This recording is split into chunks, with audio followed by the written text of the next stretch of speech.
నమస్తే welcome to our channel.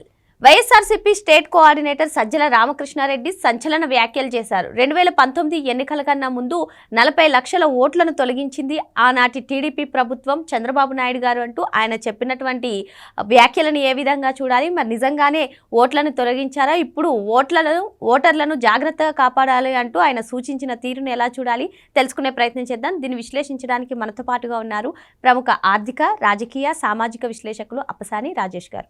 నమస్తే sir. నమస్కారం. 2019లో వైఎస్ఆర్సీపీ ఘన విజయం సాధించిన సంగతి మనకు తెలిసిందే సార్. మరి 2019 ఎన్నికల ముందు 40 లక్షల ఓట్లను తొలగించారు అంటూ సజ్జల చేసినటువంటి కామెంట్స్ ని ఎలా చూడాలంటారు? మరి ఇప్పుడు కూడా ఓటర్లను జాగ్రత్తగా కాపాడాల్సిన బాధ్యత మనదే అంటూ జిల్లా, రాష్ట్ర స్థాయి కన్వీనర్లకు అందరికీ కూడా చెప్తున్నారు. ఏంటి ఈ ఓటర్లను తొలగించడం ఏంటి?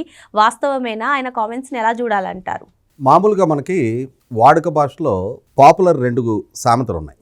ఒకటి చదవేస్తే ఉన్నమతి పోయింది అంటారు.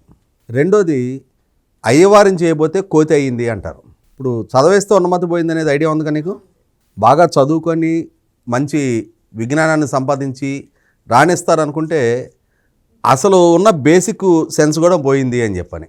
ఇవాళ సజ్జల రామకృష్ణారెడ్డి ప్రజలు కట్టిన పన్ను డబ్బు నుంచి కోట్లాది రూపాయలు ప్రభుత్వ సలహాదారుడిగా కైంకర్యం చేసి 5 సంవత్సరాల పాటు అటు జగన్మోహన్ రెడ్డి ప్రభుత్వంలో వైసీపీ పార్టీలో జోడుగుర్రాల స్వారీ చేసి ఇవాళ వైసీపీ స్టేట్ కోఆర్డినేటర్ హోదా ఎలగబెడతా ఉన్నాడు.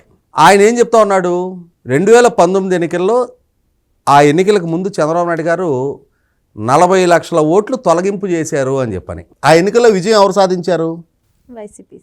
175 స్థానాలు ఉన్న సభలో 151 స్థానాలతో జగన్మోహన్ రెడ్డి గారు విజయం సాధిస్తే 40 లక్షల ఓట్లు చంద్రబాబు నాయుడు గారు తీసేంచితే అసలు వైసీపీ ఏం చేస్తుంది? ఇప్పుడు ఏ గ్రామంలో అయినా బూత్ లెవెల్లో ప్రతి రాజకీయ పార్టీకి ఒక కమిటీ ఉంటుంది, లేదంటే గ్రామస్థాయి కమిటీ ఉంటుంది. ఒక బూత్ లెవెల్లో ఒక 1000 ఓట్లు ఉంటాయి. ఈ పార్టీకి ఏజెంట్ ఉంటారు, ఆ పార్టీకి ఏజెంట్ ఉంటారు. ఈ పార్టీలో ఆ పార్టీలో క్రియాశీలకంగా ఉండే కార్యకర్తలు ఉంటారు, స్థానిక నాయకత్వం ఉంటుంది. ఆ గ్రామంలో ఒక 2000 జనాభా ఉన్న ఒక చిన్న గ్రామంలో ఒక 2 బూతులు ఉన్నాయి అనుకో. బూత్కు ఒక 1000 మంది ఉంటారు. ఆ 1000 మంది పరిధిలో స్థానిక సంస్థల ఎన్నికలు ఉంటాయి, మండల లెవెల్ ఎన్నికలు ఉంటాయి, ఇవాళ అసెంబ్లీ ఎన్నికలు ఉంటాయి, పార్లమెంట్ ఎన్నికలు ఉంటాయి. ఓటు అంటూ ఉంటేనే దేంట్లో ఏ పంచాయతీకైనా, ఏ మండలానికైనా, ఏ జడ్పీటీసీకైనా, ఏ ఎమ్మెల్యేకైనా ఓటు వేసుకోవడానికి ఆస్కారం ఉండేది. కాబట్టి ప్రతి ఒక్కళ్ళు ఓటును కాపాడుకోవడానికి ప్రాధాన్యత ఇస్తారు. ఈ క్రమంలో అక్కడ ఒక పార్టీ ఏకపక్షంగా ఓట్లు తొలగిస్తుంది అనుకో, రెండో పార్టీ ఏమి గొళ్ళలో చెక్కపదిని చేసుకుంటుందా? రెండో పార్టీ కూడా ఉంటుందిగా. ఓట్ల తొలగింపు చేర్పుల ప్రక్రియ అనేది ఎలక్షన్ కమిషను నిర్దేశించిన సమయంలో జరుగుద్ది.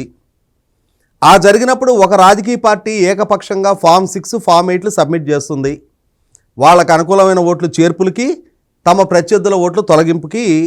మీరు చెప్పినట్టు చంద్రబాబు నాయుడు గారి పార్టీ ఆ రోజు ఆ ప్రయత్నం చేస్తుంది. మీ పార్టీ ఏం చేసింది?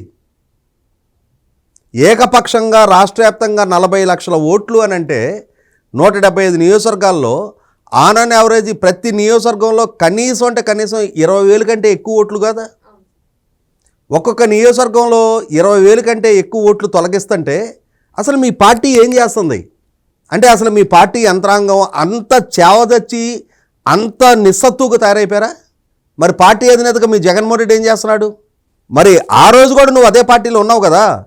మరి ఆ రోజు 40 లక్షల ఓట్లు తొలగిస్తుంటే నువ్వెక్కడ నిద్రపోతున్నావు?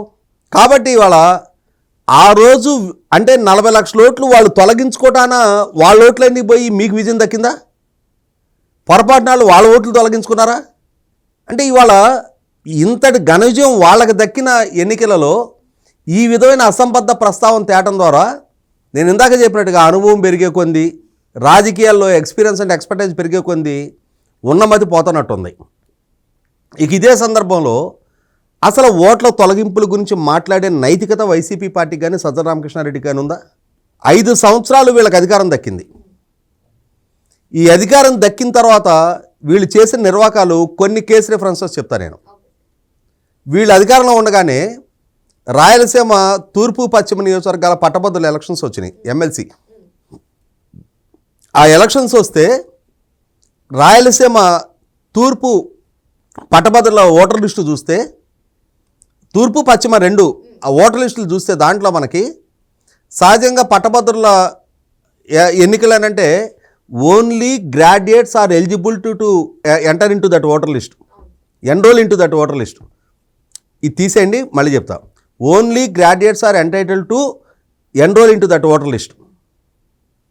మరి అటువంటి ఓటర్ లిస్టులోకి అదర్ దాన్ గ్రాడ్యుయేట్ ఓటర్గా జాయిన్ అయ్యాడు అనుకో, ఎవరు తప్పది?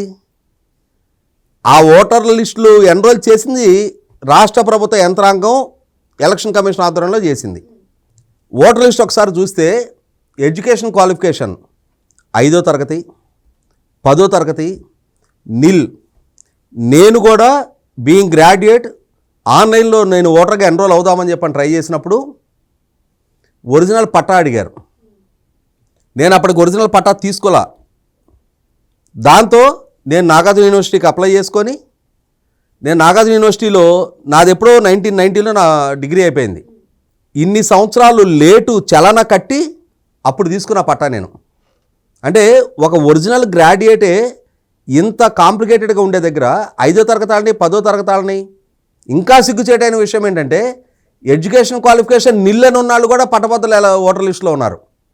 ఆ నిర్వాకం ఈ జగన్మోహన్ రెడ్డి హయాంలో జరిగింది. ఇంకా తిరుపతి పార్లమెంట్ ఉప ఎన్నిక జరిగింది. తిరుపతి పార్లమెంట్ ఉప ఎన్నిక జరిగితే ఆ తిరుపతి ఈఆర్ఓగా ఉన్నాడు తిరుపతి మున్సిపల్ కమిషనర్ గిరీష్ షా అనే ఐఏఎస్ అధికారి. ఆయన లాగిన్ ఐడిని మిస్యూజ్ చేసి వీళ్ళ నాయకుడు బొమ్మన కరుణాకర్ రెడ్డి కొడుకు బొమ్మన అభినయ్ రెడ్డి, అప్పుడు తొడా చైర్మన్ అతని ఆధ్వర్యంలో ఆ లాగిన్ ఐడి నుంచి 30,000 ఓటర్ ఐడీలు డౌన్లోడ్ చేసి ఆ 30,000 ఓటర్ ఐడీల స్థానంలో దొంగ ఓటర్ ఐడీలు ముద్రించిన ఘనత వీళ్ళది. అది అక్కడ ప్రత్యర్థులుగా ఉన్న తెలుగుదేశం భారతీయ జనతా పార్టీ అభ్యర్థులు ఎలక్షన్ కమిషన్కు ఫిర్యాదు చేస్తే ఎలక్షన్ కమిషన్ విచారణ చేసి అక్కడ జరిగిన ఈ తప్పుని అడ్మిట్ చేసి ఐఏఎస్ అధికారి గిరీష, తిరుపతి మున్సిపల్ డిప్యూటీ కమిషనర్గా పనిచేసిన చంద్రమౌళేశ్వర్ రెడ్డి, అక్కడ తహసీల్దార్లు, సిఐలు, ఎస్ఐలు, హెడ్ కానిస్టేబుల్ దాకా సస్పెన్షన్కు గురయ్యారు. వీళ్ళు చేసిన నిర్వాకం. వీళ్ళు ఇవాళ ఆ గవర్నమెంట్లో ఓట్లు తీసేశారు. ఇప్పుడు మనం జాగ్రత్తగా ఉండాలి. ఇంకా ఉన్నాయి, అయిపోలే వీళ్ళ భాగవతం. ఉరవకొండ నియోజకవర్గం వీళ్ళ హయాంలో వాలంటీర్లను పెట్టి ఆ వాలంటీర్లకి బిఎల్ఓలు, అంగన్వాడీ టీచర్లు, లేదంటే వీళ్ళు గ్రామ సచివాలయ వ్యవస్థల మహిళా కానిస్టేబుల్ అని బిఎల్ఓలుగా ప్రకటించారు. వాళ్ళని ఈ వాలంటీర్లకి వాళ్ళని అటాచ్ చేసి ఏకపక్షంగా తెలుగుదేశంకి అనుకూలంగా ఉన్న వాళ్ళ ఓట్లన్నీ తీసేయటం, వైసీపీకి అనుకూలంగా ఉన్న వాళ్ళ ఓట్లు చేర్పులు, దొంగ ఓట్లు. ఈ క్రమంలో ఉరవకొండ ఎమ్మెల్యే పయ్యావుల కేశవ్ గారు తన నియోజకవర్గ పరిధిలో 7,500 ఓట్లు ఒక్కసారిగా తొలగింపులు జరుగుతుంటే ఆయన ఎలక్షన్ కమిషన్కి స్థానిక అధికారులకు ఫిర్యాదు చేశాడు. ఇలా ఏకపక్షంగా జరుగుతుంది, మా అభ్యర్థులను వీళ్ళు పరిగణలోకి తీసుకోవటం లేదు అని చెప్పని. పట్టించుకోలే.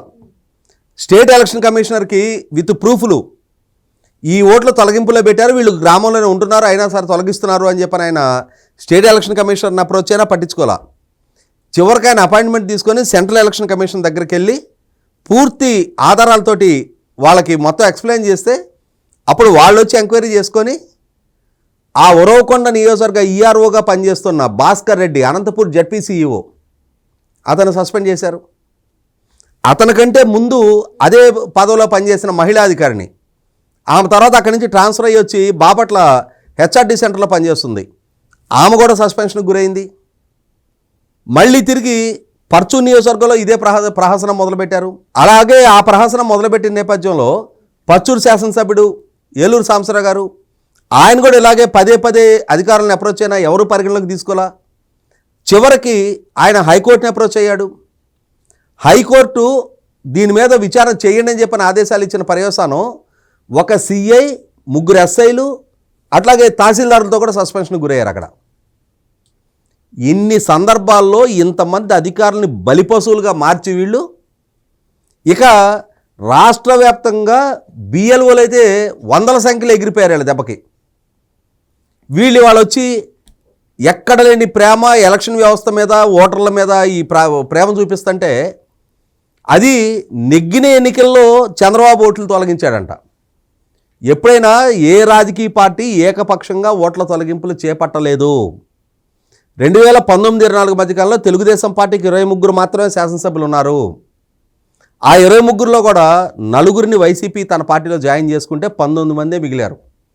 అటువంటి 19 మందే వీళ్ళు ఏకపక్షంగా తొలగింపులు చేర్పులు చేయాలి అనుకుంటున్న క్రమంలో కేంద్ర ఎన్నికల సంఘం వరకు వెళ్ళి పోరాడి ఓట్లను కాపాడుకోగలిగారు కదా.